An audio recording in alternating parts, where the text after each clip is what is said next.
Pilkada 7 Kabupaten di Sumatera Selatan memasuki tahap rekapitulasi hasil perhitungan suara tingkat kecamatan yang dimulai sejak 10 hingga 13 Desember 2020.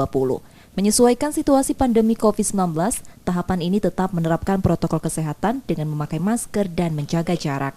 Sesuai jadwal tahapan Pilkada PKPU nomor 5 tahun 2020, hasil Pilkada 2020 tingkat kabupaten diumumkan paling lambat 17 Desember mendatang.